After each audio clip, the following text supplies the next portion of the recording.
राधे राधे, हरे कृष्ण। आप सभी को गोवर्धन पूजा की हार्दिक शुभकामनाएं। कार्तिक मास के शुभ दीपोत्सव के अगले दिन ही आता है गोवर्धन पूजा का पावन पर्व।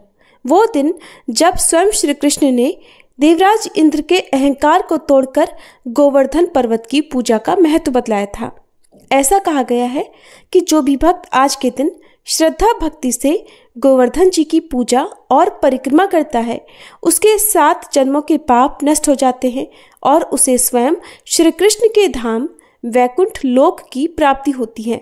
इसलिए इस दिन की पूजा ही नहीं, कथा श्रवण भी अत्यंत फलदायी माना गया है, क्योंकि कथा सुनना भगवान के लीला स्मरण का माध्यम है और जो हृदय से स्मरण करता है वही सच्चा भक्त कहलाता है। परंतु सभी भक्तों के लिए गोवर्धन जी की परिक्रमा करना या पूजा करना संभव नहीं हो पाता। इसलिए आज हम लेकर आए हैं गोवर्धन पूजा की एक अत्यंत चमत्कारी पुण्यदायिनी कथा, जिसे सुनने मात्र से ही आपके जीवन से नकारात्मकता दूर होगी और आपके घर आंगन में श्री कृष्ण और गोवर्धन महाराज जी की कृपा बरसेगी। तो आइए मन को एकाग्र कर श्रद्धा के साथ सुनते हैं गोवर्धन पूजा की ये अद्भुत और पावन कथा। सभी मिलकर प्रेम से बोलिए श्री कृष्ण भगवान की जय, गिरिराज गोवर्धन महाराज की जय। नख पे धरी के श्री गिरिराज नाम गिरिधर पायो है, सुरपति पूजन बंद करायो श्री गोवर्धन को पुजवायो। नंद बाबा और जसोदा मात संग में बलदाऊ जी भ्रात, सकल परिवार कुटुंब ले साथ करी पूजा विधि सो निज हाथ। 1.25 लाख मन सामग्री को भोग लगायो है, ब्रजवासी ब्रज गोपी आई वह पकवान डला भर लाई। चली कोई उल्टी पटिया पर, चली कोई एक दृग अंजन सार। कान में नथनी झलकेदार, नाक में करन फूल लिए डार। उल्टे सीधे अंग में गहने लीने डार, उल्टे पहरे वस्त्र सब उल्टो कर श्रृंगार। प्रेम मगन वश भई बदन को होश गमायो है, पूजा करी परिक्रमा दीनी करी दंडोती स्तुति कीनी। सबन मिली बोलो जब जयकार, बढ़ो सुरपति को क्रोध अपार। मेघ मालो से कहे ललकार, ब्रज को करी देऊ पैया ढार। मूसल धार अपार में सुरपति बरसायो है, ब्रजवासी मन में घबराए कृष्ण चंद्र के जोरों आए। कोप इंद्र ने कियो आज, सहाय को बहो महाराज। छोड़ी ब्रज कहाँ को जाम में भाज, आपके हाथ हमारी लाज। श्री गिरिराज मुकुट बारे ने ध्यान लगायो है, ब्रजवासिन मन धीर धरायो। सब रो ब्रज एक ठौर बुलायो। लियो गोवर्धन नख पे धार, दाऊ हल मूसर लियो संभार। संग में गोपी गौ और ग्वारिन, कियो गिरि तले ब्रज विस्तार। गोप करे आनंद नाय छीटा तक आयो है, मधुर मधुर बांसुरी बजाई। सब ब्रज में आनंद रहियो छाई। सभी प्रेम से बोलिए गोवर्धन महाराज की जय। अब हम सभी अपने मन में गोवर्धन जी का स्मरण करके फिर कथा का श्रवण करेंगे। हे गिरिराज, आप श्री कृष्ण के प्राणों के समान प्रिय हैं। आपके चरणों की धूल मात्र से जन्म जन्मांतर के पाप नष्ट हो जाते हैं। आप ही वह दिव्य पर्वत हैं जिसने इंद्र के अहंकार को नष्ट किया। आप ही वह आश्रय हैं जहाँ श्री कृष्ण ने समस्त ब्रजवासियों की रक्षा की। हे गोवर्धन महाराज, आपकी हर शिला में श्री कृष्ण का रूप समाया है। हर झरने में उनके चरणामृत की धारा बहती है। हर वृक्ष में उनकी मुरली की मधुर ध्वनि गूंजती है। आज हम सभी विनम्र भाव से आपका ध्यान करते हैं कि हमारे जीवन से अज्ञान और अहंकार का अंधकार मिटे और हमारे हृदय में केवल भक्ति, प्रेम और गोविंद की ही स्मृति बसी रहे। सभी प्रेम से बोलिए गिरिराज महाराज की जय, श्री कृष्ण गोवर्धन नाथ की जय। एक बार नंद जी ने पूछा, महाप्राज्ञ सनानंद जी, आप सर्वज्ञ और बहुश्रुत हैं। मैंने आपके मुख से ब्रजमंडल के महात्म्य का वर्णन सुना। अब गोवर्धन नाम से प्रसिद्ध जो पर्वत है उसकी उत्पत्ति कैसे हुई, ये भी मुझे कृपा कर बताइए। इस गिरिश्रेष्ठ गोवर्धन को लोग गिरिराज क्यों कहते हैं, उसका महात्म्य भी मुझसे कहिए, क्योंकि आप ज्ञानियों के शिरोमणि हैं। तब सन्नानंद जी बोले, एक समय की बात है, हस्तिनापुर में महाराज पांडु ने धर्मधारियों में श्रेष्ठ श्री भीष्म जी से ऐसा ही प्रश्न किया था, पर उनके उस प्रश्न को और भीष्म जी द्वारा दिए गए उत्तर को अन्य बहुत से लोग भी सुन रहे थे। उस समय भीष्म जी ने जो उत्तर दिया वही मैं यहाँ सुना रहा हूँ। साक्षात परिपूर्णतम भगवान श्री कृष्ण, जो असंख्य ब्रह्मांडों के अधिपति, गोलोक के नाथ और सब कुछ करने में समर्थ हैं, जब पृथ्वी का भार उतारने के लिए स्वयं इस भूतल पर पधारने लगे, तब उन जनार्दन देव ने अपनी प्राण वल्लभा राधा जी से कहा, प्रिय, तुम मेरे वियोग से भयभीत रहती हो, इसलिए तुम भी मेरे साथ भूतल पर चलो। श्री राधा जी बोली, प्राणनाथ, जहाँ वृंदावन नहीं है, जहाँ ये यमुना नदी नहीं है और जहाँ गोवर्धन पर्वत नहीं है, वहाँ तो मेरे मन को कभी सुख मिल ही नहीं सकता। सन्नानंद जी कहते हैं, नंदराज, श्री राधा की ये बात सुनकर स्वयं श्री हरि ने अपने धाम से 84 कोस विस्तृत भूमि, गोवर्धन पर्वत और यमुना नदी को भूतल पर भेजा। उस समय 84 कोस विस्तार वाली गोलोक की सर्वलोक वंदिता भूमि 24 वनों के साथ यहाँ आई। गोवर्धन पर्वत ने भारतवर्ष से पश्चिम दिशा में शाल्मली द्वीप के भीतर द्रोणाचल की पत्नी के गर्भ से जन्म ग्रहण किया। उस अवसर पर देवताओं ने गोवर्धन के ऊपर पुष्प बरसाए। हिमालय और सुमेरु आदि समस्त पर्वतों ने वहां आकर प्रणाम किया। फिर परिक्रमा करके गोवर्धन का विधिवत पूजन किया। पूजन करने के पश्चात उन महान पर्वतों ने गिरिराज गोवर्धन की स्तुति प्रारंभ की। पर्वत बोले, आप साक्षात परिपूर्णतम भगवान श्री कृष्ण चंद्र के गोलोक धाम में, जहाँ दिव्य गौओं का समुदाय निवास करता है तथा गोपाल और गोप सुंदरियां शोभा पाती हैं, सुशोभित होते हो। आप ही गोवर्धन नाम से वृंदावन में विराजते हो। इस समय आप ही हम समस्त पर्वतों में गिरिराज हो। आप वृंदावन की गोद में समोद निवास करने वाले गोलोक के मुकुट मणि हो और पूर्ण ब्रह्म परमात्मा श्री कृष्ण के हाथों में किसी विशिष्ट अवसर पर छत्र के समान शोभा पाते हो। आप गोवर्धन को हमारा सादर नमस्कार है। सन्नानंद जी कहते हैं, नंदराज, जब इस प्रकार स्तुति करके सब पर्वत अपने अपने स्थान पर चले गए, तभी से यह गिरिश्रेष्ठ गोवर्धन साक्षात गिरिराज कहलाने लगा है। एक समय मुनिश्रेष्ठ पुलत्स जी तीर्थ यात्रा के लिए भूतल पर भ्रमण करने लगे। उन महामुनि ने द्रोणाचल के पुत्र श्याम वर्ण वाले श्रेष्ठ पर्वत गोवर्धन को देखा, जिसके ऊपर माधवी लता के सुमन सुशोभित हो रहे थे। वहां के वृक्ष फलों के भार से लदे हुए थे। निर्झरों के झरझर शब्द वहां गूंज रहे थे। उस पर्वत पर बड़ी शांति विराज रही थी। अपनी कंदराओं के कारण वह मंडल का धाम जान पड़ता था। सैकड़ों शिखरों से सुशोभित वह रत्नमय मनोहर शैल तपस्या करने के लिए उपयुक्त स्थान था। तरह तरह की चित्र विचित्र धातुएं उस पर्वत के अवयवों में विचित्र शोभा का आधान करती थी। उसकी भूमि ढालू अर्थात चढ़ाव उतार से युक्त थी और वहां तरह तरह के पक्षी सब ओर व्याप्त थे। मृग और बंदर आदि पशु चारों ओर फैले हुए थे। मयूरों की केका ध्वनि से मंडित गोवर्धन पर्वत मुमुक्षुओं के लिए मोक्षप्रद प्रतीत होता था। मुनिवर पुलत्स के मन में उस पर्वत को प्राप्त करने की इच्छा जागी। इसके लिए वे द्रोणाचल के समीप गए। द्रोणागिरी ने उनका पूजन स्वागत सत्कार किया।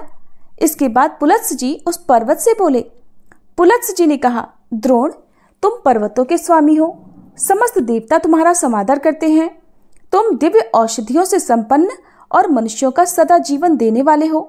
मैं काशी का निवासी मुनि हूँ और तुम्हारे निकट याचक होकर आया हूँ। तुम अपने पुत्र गोवर्धन को मुझे दे दो। यहाँ अन्य वस्तुओं से मेरा कोई प्रयोजन नहीं है। इसके अलावा मुझे कुछ भी नहीं चाहिए। भोलेनाथ की महानगरी काशी नाम से प्रसिद्ध है, जहाँ मरण को प्राप्त हुआ पापी पुरुष भी तत्काल परम मोक्ष प्राप्त कर लेता है, जहाँ गंगा नदी प्राप्त होती है और जहाँ साक्षात विश्वनाथ भी विराजमान है। मैं वहीं तुम्हारे पुत्र को स्थापित करूंगा, जहाँ दूसरा कोई पर्वत नहीं है।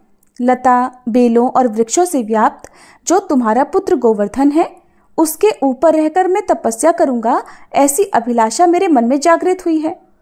सन्नानंद जी कहते हैं, पुलत्स जी की ये बात सुनकर पुत्र स्नेह से विवल हुए द्रोणाचल के नेत्रों में आंसू भर आए। उन्होंने पुलत्स मुनि से कहा। द्रोणाचल ने कहा, महामुने, मैं पुत्र स्नेह से आकुल हूँ। ये पुत्र मुझे अत्यंत प्रिय है, फिर भी आपके शाप के भय से भयभीत होकर आज मैं इसे आपके हाथों में देता हूँ। फिर द्रोणाचल ने अपने पुत्र से कहा, बेटा, तुम मुनि के साथ कल्याण में कर्म क्षेत्र भारतवर्ष में जाओ। वहां मनुष्य सत्कर्मों द्वारा धर्म, अर्थ और काम त्रिवर्ग सुख प्राप्त करते हैं तथा निष्काम कर्म और ज्ञान योग के द्वारा क्षण भर में मोक्ष भी पा लेते हैं।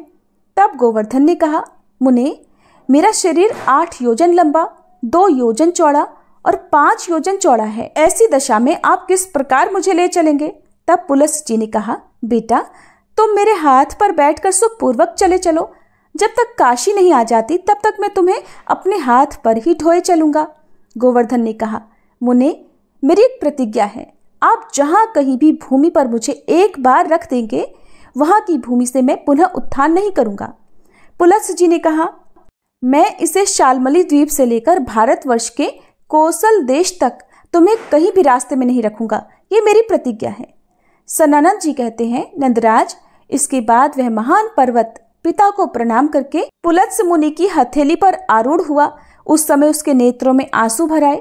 उसे दाहिने हाथ पर रखकर पुलत्स मुनि लोगों को अपना तेज दिखाते हुए धीरे धीरे चलने लगे और फिर ब्रजमंडल में आ पहुंचे। गोवर्धन पर्वत को अपने पूर्व जन्म की बातों का स्मरण था। ब्रज में आने पर उसने मार्ग में मन ही मन सोचा कि यहाँ ब्रज में असंख्य ब्रह्मांड नायक साक्षात परिपूर्णतम भगवान श्री कृष्ण अवतार लेंगे और ग्वाल बालों के साथ बाल लीला और किशोर लीला करेंगे। इतना ही नहीं, वे श्रीहरि यहाँ दान लीला और मान लीला भी करेंगे। इसलिए मुझे तो यहाँ से अन्यत्र कहीं भी नहीं जाना है। ये ब्रज भूमि और ये यमुना नदी गोलोक से यहाँ आई है। श्री राधा के साथ भगवान श्री कृष्ण का भी यहाँ शुभागमन होगा। उनका उत्तम दर्शन पाकर मैं तो कृतकृत्य हो जाऊंगा।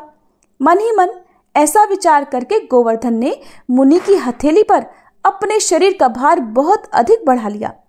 उस भार से मुनि अत्यंत थक गए। उन्हें पहले की कही हुई बात याद नहीं रही। उन्हें अपनी प्रतिज्ञा भी भूल गई। उन्होंने पर्वत को हाथ से उतारकर ब्रजमंडल में रख दिया।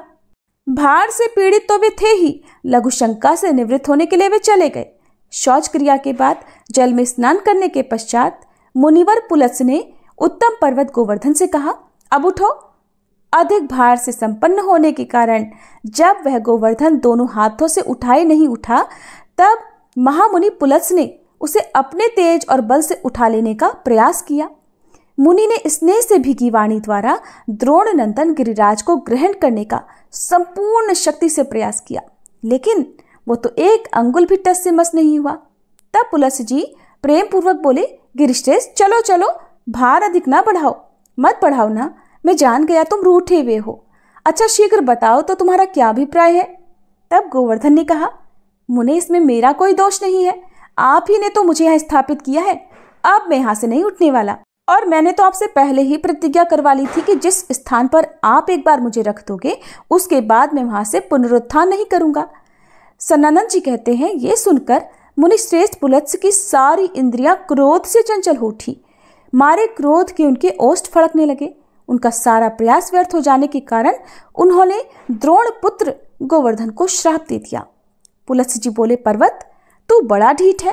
तूने मेरा मनोरथ पूर्ण नहीं किया, इसलिए तू प्रतिदिन तिल तिल भर क्षीण होता चला जा। सनानंद जी कहते हैं, नंद, ऐसा कहकर पुलत्स मुनि काशी चले गए। उसी दिन से यह गोवर्धन पर्वत प्रतिदिन तिल तिल करके क्षीण होता चला जा रहा है। जब तक भागीरथी गंगा और गोवर्धन पर्वत इस भूतल पर विद्यमान है, तब तक कली का प्रभाव बिल्कुल नहीं बढ़ेगा और गोवर्धन का यह प्रकट चरित्र परम पवित्र और मनुष्यों के बड़े से बड़े पापों का नाश करने वाला है। प्रेम से बोलिए, गिरिराज गोवर्धन की जय। श्री कृष्ण भगवान की जय। गोवर्धन पूजा करने के बाद जब परिक्रमा की जाती है तो परिक्रमा मार्ग में पूछरी का लौठा नामक स्थान आता है, जो कि राजस्थान में पड़ता है। यहाँ पहलवान को लौठा कहते हैं और यहाँ मंदिर में श्री हनुमान जी का विग्रह स्थापित है। प्राचीन कथा के अनुसार जब भगवान कृष्ण गोवर्धन पर्वत के इस क्षेत्र में गौचारण के लिए आते थे, तब श्री हनुमान जी भी उनके साथ खेला करते थे। दोनों साथ साथ भोजन और बातें भी किया करते। किंतु जब भगवान श्री कृष्ण की लीलाएं पूर्ण हो गई और उसके बाद उनके वैकुंठ गमन का समय आया, तो हनुमान जी तो उदास हो गए और उनके विरह में दुखी होकर कहने लगे कि प्रभु, आप तो अपने धाम में जा रहे हो, लेकिन मैं तो अकेला हो जाऊंगा। क्योंकि हनुमान जी को तो अमरता का वरदान मिला हुआ है। वे हर युग में इस धरती पर विराजमान रहते हैं। हनुमान जी की इस बात पर भगवान कृष्ण ने उन्हें आश्वस्त किया कि कलयुग में गिरिराज गोवर्धन को मेरा साक्षात स्वरूप मानकर इसकी परिक्रमा की जाएगी और ये परिक्रमा तभी पूर्ण मानी जाएगी जब आप स्वयं इसके साक्षी होंगे। आपके दर्शनों के बिना गोवर्धन परिक्रमा पूर्ण नहीं मानी जाएगी। इससे आपके पास सदैव भक्तों की चहल पहल भी रहा करेगी। इसी मान्यता के अनुसार गिरिराज गोवर्धन की परिक्रमा करते समय प्रत्येक श्रद्धालु और भक्त यहाँ पर आकर दर्शन करके अपनी साक्षी दिलाने आते हैं। पूंछरी के लौठा यानी हनुमान जी के दर्शन और साक्षी के बाद प्रारंभ वाले मुखारविंद पर पहुंचकर परिक्रमा समाप्त की जाती है। प्रत्येक व्यक्ति को अपने जीवन काल में वर्ष में एक बार गिरिराज गोवर्धन की परिक्रमा अवश्य ही करनी चाहिए। यदि आप आज घर पर गोवर्धन पूजा कर रहे हैं तो गोवर्धन पूजा करते समय इस कथा का भी श्रवण सच्चे मन से करना चाहिए। ऐसा करने पर भी भगवान कृष्ण और गिरिराज गोवर्धन जी की कृपा प्राप्त होती है। ये थी आज की कथाएं। अगर आपको अच्छी लगी हो तो वीडियो को लाइक जरूर कीजिएगा।